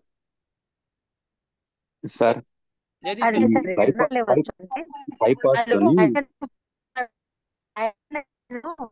గారు మీకు కట్ అవుతుంది, మీ వాయిస్ కట్ అవుతుంది.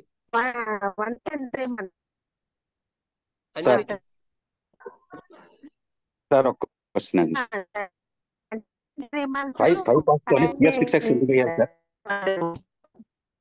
1 నిమిషం మేడం గారు. 5-FAS 6X 5-FAS అని CF6X ఎందుకు వేస్తారండి? కాల్షియం. 5-FAS లో కాల్షియం CP, FP, KP అవన్నీ ఉంటాయి, కానీ CF కాల్కేరియా ఫ్లోర్ ఉండదు. అన్నారు కదండి 6X CF కూడా యాడ్ చేస్తాం. అందుకని 5-FAS ప్లస్ CF యాడ్ చేస్తాను. అందుకని కాల్షియం ఫ్లోరైడ్ ఉంటుంది అందులో. Okay sir. ఓకే. కాల్షియమే కదా ఏంటండి? CP కూడా కాల్షియమే కదా సార్. మళ్ళీ CF అని ఫ్లోరైడ్ అవసరం ఉంటది కనుక CF ఇస్తాను నేను. CP ఉంటుంది కానీ CF ఉండదు కదా ఫ్లోరైడ్, అందుకని. సార్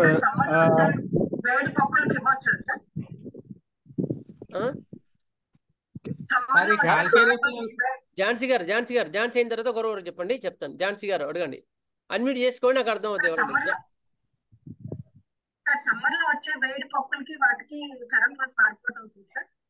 మీ వాయిస్ లో ఉంది మేడం, చాలా లో ఉంది. సార్ క్యాల్కేరియా ఫ్లోర్ వచ్చేటటువంటి గ్రోత్ ఇన్హిబిటర్ కదా, క్యాల్కేరియా ఫ్లోర్, దాన్ని ప్రెగ్నెంట్ లేడీస్ వాడితే డేంజర్ ఏమో. అట్లేం లేదు సార్, గ్రోత్ ఇన్హిబిటర్ అని ఎవరు చెప్పారు మీకు? అంటే మనకి ఏదైనా ఎక్స్టర్నల్ గ్రోత్స్ అట్లాంటివి ఉంటే ఆ గ్రోత్స్ తగ్గడానికి అది వాడుతుంటారు కదా. కాదు అక్కడ గ్రోత్ కాల్షియం ఇంబ్యాలెన్సెస్ ని అది అరికడుతుంది. ఎక్స్టర్నల్ గ్రోత్ ఇన్హిబిటర్ కాదు అవి. ఎక్స్టర్నల్ గ్రోత్ ఎందుకు వచ్చింది? లోపల కాల్షియం ఎక్కడ ఉండాలో అక్కడ ఉండట్లేదు అనమాట. ఆ కాల్షియం ఇంబ్యాలెన్స్ ని అది బ్యాలెన్స్ చేస్తుంది CF66. అందుకని కాల్షియం డిపాజిట్స్ ఉన్నప్పుడు అవి మనం వాడతాం అనమాట. ఓకే సార్, సమ్మర్ లో వచ్చే హార్ట్ బబుల్స్ కి వేడి పొక్కులకి ఇవ్వచ్చా సార్? సమ్మర్ లో వచ్చే వాటికి FP6 సేఫ్ గా ఇవ్వచ్చు అమ్మా, చాలా బాగా ఇవ్వచ్చు. నెక్స్ట్ వెంకట్రావు గారు. బైఫాస్ CF ఇవ్వచ్చా? ఒక నిమిషం వెంకట్రావు గారు. హలో వెంకటరామన్ అండి, టేబుల్ పెట్టాను సార్, చూడండి సార్ మనది. సరే నేను చూస్తాను సార్, నేను చూసి మళ్ళీ చెప్తాను. నెక్స్ట్ వెంకటేష్ గారు. ఓకే సార్, బైఫాస్ 6X CF6 కాంబినేషన్ ఇవ్వాలి సార్ ప్రెగ్నెన్సీ. చెప్పాను కదా సార్, బైఫాస్ CF వాడితే మనకి రిజల్ట్స్ బాగా ఉంటాయండి. Okay okay thank you sir. ఇంకెవరికైనా డౌట్స్ ఉంటే అడగండి, యూ కెన్ కమ్. మధుబాబు గారు. సార్, హై బీపీకి ఏమన్నా 6X లో ఉన్నాయా సార్? హై బీపీకి యాక్చువల్గా ఏంటి అంటే మీరు కాన్స్టిట్యూషనల్ డ్రగ్ ఇవ్వడం బెటరు. కాన్స్టిట్యూషనల్గా డ్రగ్ మీకు దొరకట్లేదు అంటే మాత్రమే మీరు బయోకెమిక్స్కు, తర్వాత mother tinctures RS mother tincture కానీ అలాంటివి చూసుకోండి. మీకు కాదేశాన్ని బట్టి మీరు అవసరం ఉంటే, ఇప్పుడు ఓల్డ్ ఏజ్లో వాళ్ళకి బీపీ ఎక్కువగా ఉందనుకోండి, అప్పుడు కాల్షియం కానీ అవసరాన్ని బట్టి సప్లిమెంట్ చేయాలంటే చేయొచ్చు అది. But any blood disorders you can give ferrum phos 6X safely. Okay sir, thank you. Vijay Kumar గారు.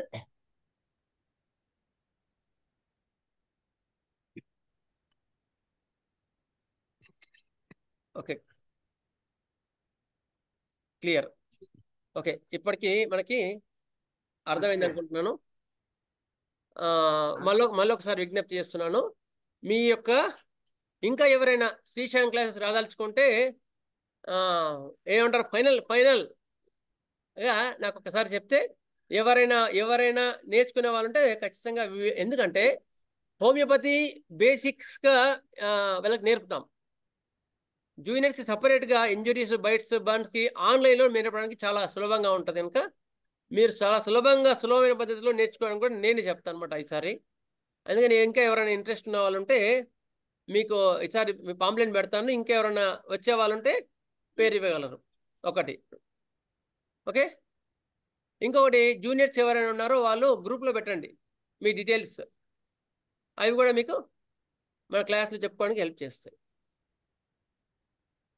స్వస్తి ప్రజాభ్యः పరిపాలయంతాం న్యాయేన మార్గేణ మహీం మహేషాः గోబ్రాహ్మణేభ్యः శోమస్తు నిత్యం. లోకాः సమస్తాः సుఖినో భవంతు. ఓం శాంతి శాంతి శాంతి. శ్రీశైలంలో క్లాసెస్ May 18th నుంచి 19th నుంచి 25th వరకు, ఆదివారంతో ప్రారంభమై శనివారం వరకు సంపూర్ణం అవుతాయి.